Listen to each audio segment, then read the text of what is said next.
Em novembro de 2020, a ideologia de gênero entrava na pauta de votação do Supremo Tribunal Federal.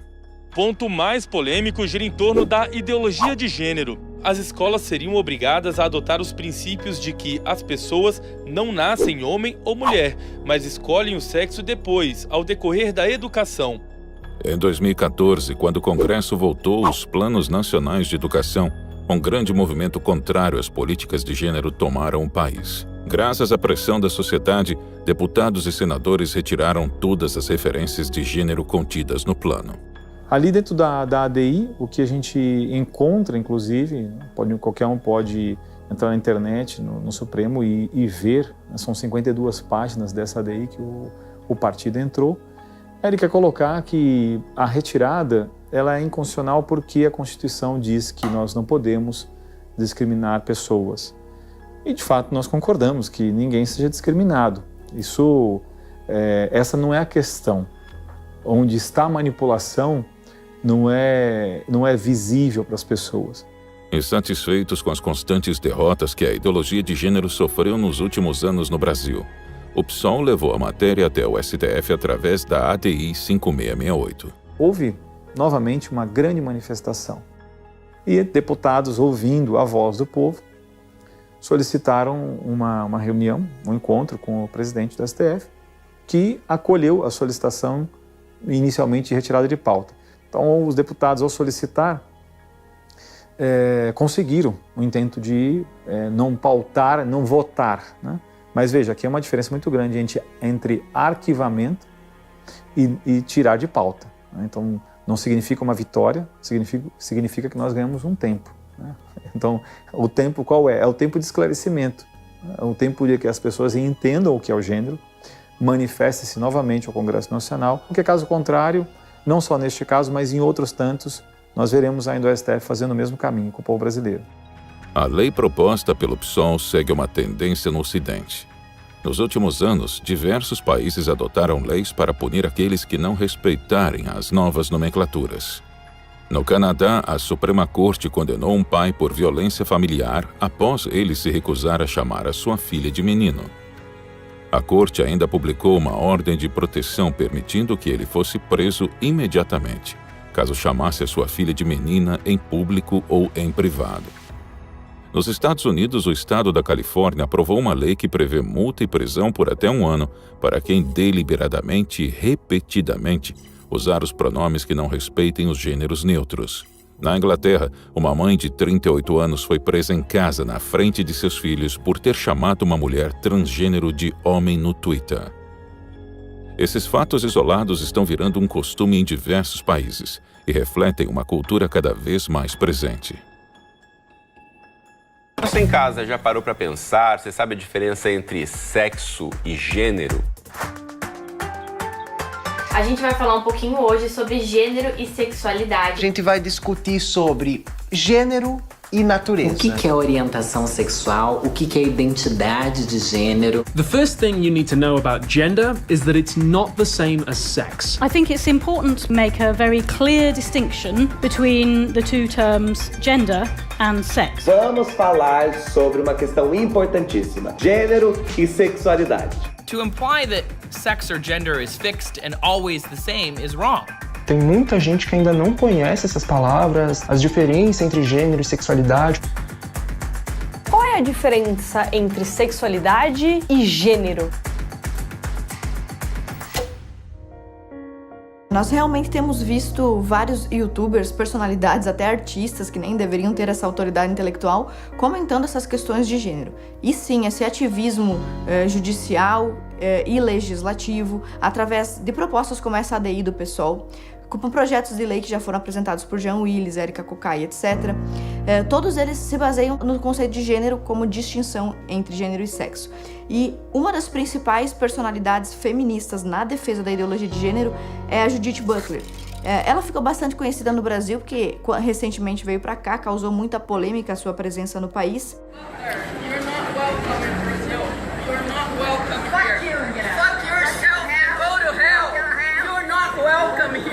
You're not welcome. You guys are evil.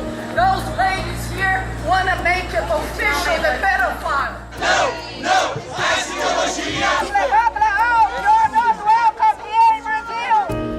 E ela mesma, Judith Butler, define pra gente gênero como essa dicotomia, né? Como essa diferenciação entre gênero e sexo. Aqui na página 25 do livro dela, um dos mais famosos, que é Problemas de Gênero, ela nos diz o seguinte: concebida originalmente para questionar a formulação de que a biologia é o destino, a distinção entre sexo e gênero atende à tese de que, por mais que o sexo pareça intratável em termos biológicos, o gênero é culturalmente construído.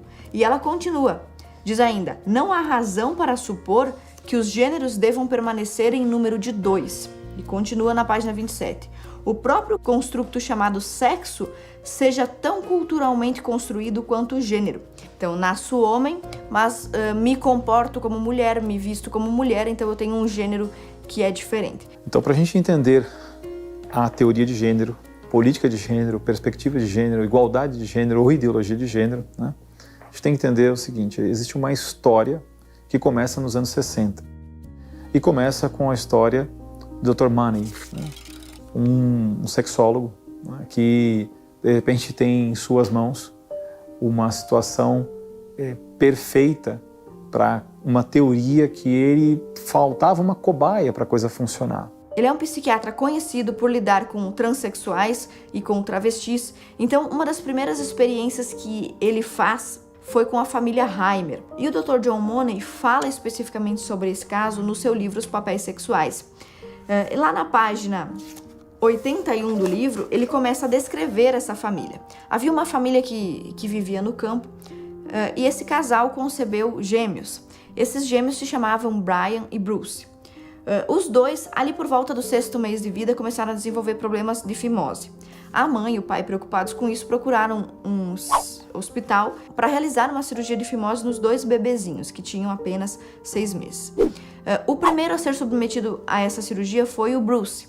Só que um erro médico no momento de fazer essa cirurgia acabou mutilando o pênis do bebezinho, do Bruce. Então, essa família, esse casal, estava agora com 2 bebês gêmeos e um mutilado. Então, esses pais, muito angustiados, em determinado momento assistiram na televisão, para você ver a relevância e a autoridade que o Dr. John Money tinha, um programa onde o Dr. John Money aparecia apresentando um travesti, uma pessoa que havia mudado de sexo e que, portanto, era um experimento de sucesso, demonstrando que um homem pode ser uma mulher ou uma mulher pode se transformar em um homem com facilidade e com sucesso. Então, assistindo isso, esses pais começaram a procurar por essa alternativa, a alternativa de ressignificar o sexo ou a identidade da criança. Então, foram convencidos pelo Dr. John Money e outros especialistas a criar o pequeno Bruce como se fosse uma menina e mudaram imediatamente o nome dele para Brenda. Eles foram convencidos também que mais tarde, aos 12 anos, poderiam fazer uma cirurgia plástica nessa criança para que ela tivesse uma vagina construída por cirurgiões plásticos. A gente lê aqui no livro do Dr. John Money que ele tinha expectativas gigantes com esse experimento. Ele diz, por exemplo, uma vez que a criança mal tinha começado a falar quando os pais se decidiram pela reformulação, havia uma excelente probabilidade da identidade sexual não estar ainda muito diferenciada na direção masculina. Então, o Dr. John Money era um pesquisador que acreditava que a criança deveria começar a sua transformação antes dos 2 anos de idade e que isso praticamente seria uma garantia de sucesso. Mais tarde, um dos seus adversários intelectuais resolveu ir atrás do caso. E o Dr. Diamond, investigando, finalmente encontrou a família Heimer. Encontrou o Brian, o antigo Bruce, que agora se chamava Brenda, e os pais. E quando ele encontrou essa família, encontrou uma família destroçada. Pai e mãe no alcoolismo, na esquizofrenia, problemas psicológicos, depressão. O próprio irmão, o Brian, já tinha se tornado um esquizofrênico com problemas em drogas, acabou inclusive morrendo por uma overdose. E quando o Dr. Diamond então finalmente encontrou a Brenda, pôde contar a Brenda que o caso dela tinha sido vendido como um caso de sucesso. E isso deixou o antigo Bruce, agora a Brenda, revoltado com a situação e o levou a contar a sua história. Então começou a refazer a sua biografia, a se informar sobre o que tinha sido dito sobre ele e contou para o mundo que esse experimento tinha sido fracassado e que tudo que o Dr. John Money escrevia nos seus livros, nas revistas científicas sobre esse caso, era uma mentira. Desde criança, o Bruce, que era a Brenda, não se sentia confortável com vestido, com roupas cor-de-rosa, não conseguia se ajustar na escola, problemas de sociabilização, não se sentia uma menina, era mais agressivo e mais afeito às brincadeiras de menino do que normalmente uma menina é. E aí se descobre também através do Dr. Diamond que esses encontros anuais que o Dr. John Money fazia com os irmãos eram extremamente violentos, de mau gosto, até criminosos, se diria. Eles relatam, por exemplo, terem sido submetidos a encenações de relações sexuais entre os dois irmãos, e o objetivo seria gravar ou fixar na cabeça das crianças qual era a atividade sexual do macho e da fêmea. Todos esses absurdos só foram revelados mais tarde, quando o Bruce ou Brenda resolveu contar a sua história. Então, esse caso, esse primeiro experimento, que foi o experimento do Dr. John Money, acabou com o suicídio, com a morte do irmão Brian, com o suicídio do David Heimer. Então, o Bruce, que virou Brenda, que virou David, acabou na vida adulta se suicidando, mesmo depois de ter tentado constituir família, não conseguiu lidar com o trauma da sua história. E os dois pais visivelmente abalados no alcoolismo, na depressão, enfim. A família Heimer foi todinha, os 4 membros dela, destruída pela ideologia de gênero. I was never happy as Brenda. Never. And I'd slit my throat before I go back to that. I'd never go back to that. It didn't work because that's life. Because you're human. You're not stupid. And eventually, you wind up being who you are. Entre em nosso site e saiba como ter acesso a entrevistas e cursos exclusivos. E lembrando, esta é a semana da Black Friday da Brasil Paralelo. São as melhores ofertas do ano. Nós contamos com você. Então a gente vê que houve uma etapa em que essa teoria de gênero, esse conceito, embora ainda não tivesse esse nome, tentou se instalar através da ciência, né? Então tentou ser vendido como uma proposta científica. E nós vemos que fracassou como ciência. Alfred Kinsey, Dr. John Money, todas as personalidades que tentaram vender essa fluidez de gênero ou essa diferenciação sexual através da opção, da decisão, da educação, se demonstraram fraudes, né? Então todos esses experimentos foram fracassados. Mas se fracassaram como ciência, como é que a gente justifica eles continuarem prosperando como ideologia? Isso é muito importante. O movimento feminista abraçou essa ideia de ressignificação sexual. Então nós vemos lá na década de 40, 50, ao mesmo tempo em que fracassava cientificamente nas mãos do Dr. John Money, surgia ideologicamente nas mãos das feministas. Das ondas feministas, a gente entende, tem a primeira onda, que é aquele caminho que estava se estruturando, o pessoal conhece do voto, tá? Mas ali ainda não tinha a teoria de gênero. Nós estamos falando das duas ondas, da segunda e da terceira onda. No movimento feminista de segunda onda é que surgem duas grandes pensadoras feministas, a Beth Friedan e a Simone de Beauvoir. A Beth Friedan, como americana, falava principalmente para as burguesas, e a Simone de Beauvoir, como uma francesa ligada ao socialismo, falava principalmente para as feministas de esquerda. Mas as duas tinham algo em comum: o desprezo pela feminilidade. Nós temos a principal obra do século XX que fundamenta tudo isso, que é de Simone de Beauvoir, O Segundo Sexo, onde ela vai colocar que a opressão da mulher é mantida por existir homem e mulher, pelo binarismo. Ela abre isso nos anos 49, ela vai falar, olha, as mulheres conseguiram os direitos civis e políticos, mas a mulher ainda não alcançou a liberdade. E por que não alcançou essa liberdade? Ela não alcançou ainda porque existe uma opressão do papel da mulher, que ainda tem como opção no seu imaginário ser mãe, ser mulher em si. A Beth Friedan, por exemplo, publicou um livro chamado Mística Feminina. Ou seja, para ela, o feminino e a feminilidade são uma mística, um mito e uma invenção. Então ela difunde esse livro entre as americanas, dizendo que tudo que nós conhecemos como feminino, a maternidade, as preferências profissionais, como por exemplo enfermagem, pedagogia, o apreço pelas crianças, o cuidado com os idosos, a domesticidade, enfim, quaisquer características femininas são apenas propaganda e invenção masculina para oprimir as mulheres. Então a Beth Friedan vai vender essa ideia de que feminino não existe. A Simone de Beauvoir, ao mesmo tempo, lá na França, vai escrever Não se nasce mulher, torna-se, relacionada principalmente ao materialismo e ao existencialismo do Sartre, que era seu amante, ela começa a vender a ideia de que ser mulher ou ser feminina depende de uma decisão, de uma construção social. On ne naît pas femme, on le devient. Oui, c'est en somme la formule qui résume l'ensemble de mes thèses. Et ce qu'elle signifie est très simple, c'est que être femme, ce n'est pas une donnée naturelle. C'est le résultat d'une histoire. Il n'y a pas un destin biologique, psychologique, qui définisse la femme en tant que telle. C'est une histoire qu'il a faite, d'abord l'histoire de la civilisation, qui aboutit à son statut actuel, et d'autre part, pour chaque femme particulière, c'est l'histoire de sa vie. En particulier, c'est l'histoire de son enfance, qui la détermine comme femme, qui crée en elle quelque chose qui n'est pas du tout une donnée, une essence, qui crée en elle ce qu'on a appelé quelquefois l'éternel féminin, la féminité.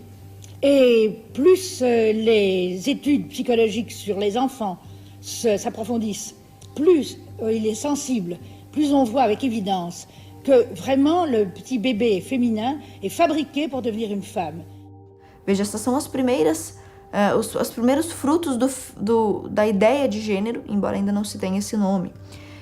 Tanto americanos quanto franceses, então, são envenenados com essa ideia de que a feminilidade e a masculinidade são construções e, portanto, são falsas, de que são artificiais e de que não são naturais. Mas temos também a Júlia Kristeva, que diz, estritamente falando, não se pode dizer que existam mulheres. Então, veja, o feminismo que diz representar as mulheres, desde a segunda onda do movimento feminista, começa a trazer para a gente escritoras, pensadoras, protagonistas do movimento feminista que contestam a própria feminilidade e aí conseguem usar a ideologia de gênero a favor do movimento feminista. E é por isso que hoje nós dizemos que a ideologia de gênero é a terceira onda do movimento feminista. Então, Simone de Beauvoir abre um caminho que não só Friedan vai escrever sobre isso, mas outras tantas feministas começam a teorizar sobre a existência de uma mulher. Essa teoria vai ser desenvolvida posteriormente por outras feministas, por várias delas, mas principalmente por Butler. A sua principal obra, O Problema de Gênero, a subversão da identidade, já mostra no próprio subtítulo o que se pretende. Dizer que não há uma identidade, algo determinado. Como nós vimos no livro da Judith Butler, se o gênero é fluido, então ele também não pode ser reduzido ao número de 2. Nós já temos feministas que dizem que existem 5, 7, e feministas que dizem que existem tantos gêneros quanto pessoas. Nós temos então registros bizarros, por exemplo, de pessoas adultas que acham que são crianças, os seres humanos que acham que são um gato, que acham que são um tigre. Essas bizarrices já existem. É nesse momento em que os ideólogos de gênero conseguem criar a fluidez de gênero, ou o gênero fluido. Então, a sua obra, Butler, vai colocar essa ideia de que para se chegar à verdadeira liberdade, que não haja uma sociedade que continue gerando violências, tem que se modificar pela linguagem toda a compreensão que o homem tem de si mesmo, que isso foi uma imposição, que o gênero ele é de fato a libertação desse sistema, que o homem, quando fala sexo, e sexo masculino ou sexo feminino, ele está dentro de uma prisão linguística. O gênero seria a libertação linguística. A patrulha ideológica elegeu sua mais nova inimiga, a língua portuguesa. Crescem nas redes e fora delas os que defendem a adoção do gênero neutro no nosso idioma. Ela e ele vai virar ele. Eles são amigos. Falar sobre a importância do uso de pronomes corretos com pessoas trans. Nossa, como você tá linda. Nossa, como você tá maravilhosa. Ela ou ele pode usar ele ou ela. My pronouns are they, them, theirs, and that's a non-negotiable. E aí você quer comentar alguma coisa na minha foto e você quer me elogiar. E aí você escreve linda. Tá errado. Mas é também importante saber que alterações da linguagem podem propor alterações da realidade. A gente precisa ter uma linguagem específica para nós, tá? E você tem que respeitar isso. No dia 12 de novembro de 2020, o Colégio Liceu Franco-Brasileiro enviou uma carta para os pais dos alunos dizendo que iria adotar a nomenclatura de gênero em seu vocabulário. sob o pretexto de renovar o seu compromisso com a promoção do respeito à diversidade. A nova linguagem adotada pela escola pretende combater o machismo e o sexismo contra crianças que não se identificam como homem ou mulher. Essa ideia de usar esses pronomes neutros e trocar as letras pelo X, né, trocar o A e o O pelo X, ou pelo arroba, ou pelo E, não é uma ideia nova. Inclusive, a Monique Wittig, muito citada pela Judith Butler, uma das teóricas que ela mais cita no seu livro Problemas de Gênero, já defendia essa alteração. Então, quando começou isso com, por exemplo, a exclusão dos termos pai e mãe, troca por progenitor 1 e progenitor 2, já se estava aplicando uma ideia que é da Monique Wittig. Para Monique Wittig, esta feminista de terceira onda, a linguagem é uma das maiores forças opressoras. E no caso do Ocidente, a linguagem é machista e falocêntrica, na opinião dela, da Monique Wittig. E por isso a importância de alterá-la. Então começa-se falando de defesa da identidade de gênero e começa a se desconstruir a própria língua. É claro que nós temos em outros países o artigo neutro. Agora a língua portuguesa é diferente. E aí começa a se querer colocar algo que não é nem próprio do nosso imaginário, da nossa realidade, da própria língua. E aí nós temos a escola no Rio de Janeiro, Pedro II, publicamente foi conhecida, que na sua prova foi retirada uma foto, foi colocada na internet esta prova, em que a palavra está lá, o apagado, né? Você vê a lux alterando a língua, pleiteando a ideia de mudança de costumes e a partir de uma nova ética. O gênero faz parte dessa compreensão de uma nova ética a ser aplicadas via educação, começando da mais tenra idade a desconstruir a sexualidade, a identidade humana pelos modos de compreensão de uma criança. A escola é muito importante. A escola é o ambiente que, para que a revolução, a compreensão do que elas têm em mente, dê certo. Então precisa começar desde a mais tenra idade. Então, se fizer isso com a teoria de gênero, nós vamos ter, dentro de 30 anos, uma sociedade muito modificada, uma sociedade de fato transformada, como de fato elas escrevem nos seus livros. Então, nós vamos encontrar muitas citações, sempre falando de transformação social, de uma nova sociedade, de um novo normal, né? Esse novo normal que passa pela questão de gênero, por uma nova compreensão das relações. O lobby LGBT também chegou aos esportes. Durante as Olimpíadas do Rio de Janeiro, o Comitê Olímpico Internacional decidiu alterar as regras para a participação de atletas transexuais em competições oficiais. Desde então, o comitê entende que não se faz mais necessária a cirurgia de troca de sexo, passando a exigir dos atletas apenas o controle do nível de testosterona abaixo de 10 nmol por litro de sangue, durante pelo menos 12 meses antes da competição. Foi uma manobra política apenas, porque não teve nenhum embasamento científico, nenhuma pesquisa, nenhuma análise da biologia humana, foi simplesmente baseado em um artigo e o COI usou esse único artigo para mudar toda uma política não apenas muito prejudicial para as mulheres, mas que coloca em xeque também as próprias políticas antidoping, né? Entre em nosso site e saiba como ter acesso a entrevistas e cursos exclusivos. E lembrando, esta é a semana da Black Friday da Brasil Paralelo. São as melhores ofertas do ano. Nós contamos com você. Em 2017, a Superliga Feminina de Vôlei recebeu seu primeiro atleta transexual. Tiffany Abreu, que nasceu Rodrigo, trocou de sexo aos 28 anos quando ainda jogava voleibol masculino em pequenas ligas da Europa. Quando atleta masculino, Rodrigo nunca obteve destaque nas competições em que atuou, mas sua performance na Superliga Feminina foi bem diferente. Para você ter uma ideia, esta semana, na derrota do Bauru para o Praia Clube por 3-2, com 39 pontos no jogo, a Tiffany bateu a marca de uma atleta consagrada na Superliga. O recorde anterior de 37 pontos pertencia a Tandara, do Osasco, uma das principais jogadoras do Brasil. É justamente esse rendimento acima da média que tem gerado polêmica. Ela está lutando pelos direitos dela, mas também tem a força física que é muito diferente da nossa. Ela vai saltar mais. A fibra muscular dela é muito mais forte. O corpo é diferente de uma mulher. Acho que se não existisse diferença Entre masculino e feminino, a nossa rede teria 2,43, igual a deles tem. Mas... Um homem é foda, né? Então é o que diz ali o Bernardinho. A transgender high school athlete who is biologically a male took first place in both the 100 and 200 meter dash at Connecticut's Girls Track and Field State Championships. When I'm at the start of the race, when I'm lining up and getting into my blocks, everyone already knows the outcome. Those two athletes are going to come 1 and 2, and everyone knows it. It's very frustrating and heartbreaking when us girls are at the start of the race and we already know that these athletes are going to come out and win no matter how hard we try.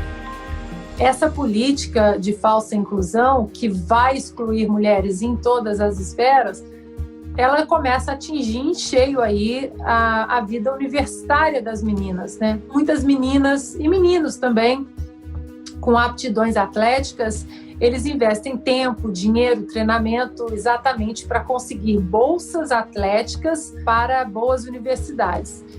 E o que está acontecendo aqui nos Estados Unidos é que agora essas bolsas elas começaram a ser distribuídas para meninos biológicos, meninos de 16, de 17 anos que estão tomando lugares das meninas. Se uma menina perdesse uma bolsa atlética para um menino, já seria o suficiente para a gente tá lutando essa batalha toda. O problema é que não é uma, são centenas de meninas já nos Estados Unidos perdendo bolsas para meninos biológicos. E o pior de tudo é que todas essas propostas são vendidas como se fossem melhorar a vida das pessoas. Como se homossexuais, como pessoas que não se identificam com o seu próprio gênero, que sofrem de disforia de gênero, fossem ter a sua vida facilitada ou seus problemas atenuados. Tanto pelo uso do pronome neutro, como essas campanhas anti-bullying na escola, o que na verdade não acontece. Você está vendendo uma ilusão para essas pessoas e essa é a maior gravidade de tudo isso. E associações de pediatras de todo mundo, médicos, têm lançado boletins, pareceres a esse respeito. E um dos documentos mais famosos sobre isso é um que foi emitido pela Associação Americana de Pediatras, com 8 tópicos falando sobre sexo e sobre gênero. E num desses tópicos eles falam, por exemplo, que quando uma criança tem uma dificuldade com relação à sua percepção de sexo, esse problema provavelmente está na mente e não no corpo. Então essas medidas de aplicar em crianças tratamentos hormonais ou mesmo os mais invasivos como cirurgias, né, mutilar crianças por causa de um problema que ela está referindo, isso mais atrapalha do que ajuda essas crianças. Inclusive, como essa mesma associação de pediatras já notificou, 40% dos transgêneros se suicidam, ou seja, de cada 10 pessoas submetidas a todos esses tratamentos de mudança de sexo, cirurgias e hormônios, de cada 10, 4 se suicidam. É um número muitíssimo alto. Além disso, a mesma associação de pediatras já notificou que o índice de suicídio é 20 vezes maior entre aqueles que fazem uso de tratamento hormonal, de mudança de sexo, que ressignificam o seu sexo. Então, por que buscar imediatamente, por que usar como primeira via justamente o que mais traz problemas para essas crianças e adolescentes? Parece, na verdade, um ato de desamor, de falta de empatia e não de proteção, como dizem ser as intenções dos movimentos GLS ou do movimento feminista. Existem absurdos em nome de crenças, né? E esta é uma delas, né? De um grupo que quer colocar que um professor não possa mais chamar de aluno, aluna, menino, menina. Free speech is the mechanism by which we keep our society functioning. It's a consequence of free speech and the ability to speak. People can put their finger on problems, articulate what those problems are, solve them, and come to a consensus. And we risk losing that. With Bill C-16 and its surrounding legislation, it's the first time I've seen in our legislative history where people are attempting to make us speak their language. But as soon as the government decides that they have the right to decide what I have to say because of some false altruism on their part or some underlying and unexpressed ideology, then the answer to that is no damn way. E a confusão interior, como aconteceu no caso do Dr. Money com o Brian, né? Vendo ali o que acontece na vida dele, todo mundo falando para ele que ele não é aquilo que ele vê que ele é de fato. O que acontece com isso? Bom, aumento de suicídios, então que se recordem desse documentário, né? Se aumentar os índices de suicídios, se aumentarem de depressão, porque os remédios que mais se vendem no país são ansiolíticos, antidepressivos, por uma faixa etária que vai desde os 19 aos 29 anos de idade, que não tem trauma suficiente nem para poder receber essa medicação. Então você imagina jovenzinhos que têm um problema de identidade. Então a perspectiva real de uma sociedade assim é uma sociedade doente, uma sociedade que impede de você ser e de você falar livremente. Isso em nome de uma lei, né? Em nome de, por lei você impõe e você impede as pessoas de serem livres. Se queria libertar as pessoas, e no entanto o que está se fazendo é escravizando. E não precisamos ir muito longe, né? Nós falamos do caso do Dr. John Money, que fez um experimento violento e criminoso com 2 crianças, mas nós temos um exemplo também aqui no Brasil. Recentemente, um par de lésbicas realizou um experimento caseiro de gênero com uma criança brasileira. Esse caso ficou muito famoso porque o menino Juan tinha apenas 9 anos. As 2 lésbicas cortaram o pênis do menino Juan com um instrumento rudimentar de casa mesmo, da cozinha. E esse menino ficou mais de 1 ano sofrendo dores, provavelmente inflamação e infecção, por ter sido mutilado pela própria mãe e acabou morrendo, né? 1 ano depois desse experimento rudimentar. E as justificativas e os motivos dessas lésbicas feministas para fazer isso com o menino não era outro senão transformação de gênero. Pela primeira vez em 6 décadas de história, uma mulher trans vai disputar o concurso Miss Brasil. 4 anos de idade. Tinha pedido para a mãe para usar roupas de menino e trocar de nome. Qual o banheiro deve ser usado por uma pessoa transexual? A discussão está parada no Supremo Tribunal Federal. A Justiça de Mato Grosso autorizou a mudança do registro de nascimento de uma criança de 9 anos que nasceu menino, mas se comporta e se vê como menina. O juiz de Balneário Camboriú julgou procedentes 5 pedidos de troca de nome e gênero. É uma decisão inédita em Santa Catarina. O processo trata-se do primeiro passo na busca pelos direitos dos transexuais. O slogan do evento nesta edição foi Poder para LGBTI+. Nosso voto, nossa voz. A intenção é afirmar em um ano de eleições a importância do engajamento político e da escolha de candidatos alinhados com o pensamento desses grupos. 25 pessoas trans foram eleitas para câmaras municipais do país nestas eleições, segundo a Associação Nacional de Travestis e Transsexuais. Esperamos que você tenha gostado desse episódio de As Grandes Minorias. Além da pauta abordada nesse filme, outra também foi profundamente investigada pela Brasil Paralelo: o feminismo. O feminismo não é só o que querem que você pense que é. Há um lado oculto que não querem que você veja. O feminismo não é só sobre igualdade, sobre liberdade ou sobre não violência. Nesta semana, nós lançamos um documentário exclusivo para assinantes que traça toda a história desse movimento. A boa notícia é que ele já está disponível e você pode assistir agora mesmo, tornando-se um membro da Brasil Paralelo a partir de R$10 mensais. Se você não quer ficar de fora dessa pauta e entender tudo o que ela abrange, assine a Brasil Paralelo agora mesmo e garanta o seu lugar de membro. Nós contamos com você e até breve. A maioria das pessoas acham que por você ser mulher você já é feminista. Ela é considerada a primeira feminista. Ela ficou conhecida por causa do seu livro, As Reivindicações dos Direitos das Mulheres. A gente sequer se dá conta de que muitas das ideias feministas estão enraizadas na nossa cabeça. Ela tentou matar um homem.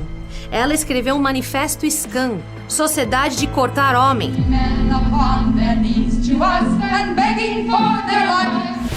Mas as mulheres esqueceram que com a liberdade vem a responsabilidade. Je ne crois pas d'une manière générale en l'existence d'une nature humaine.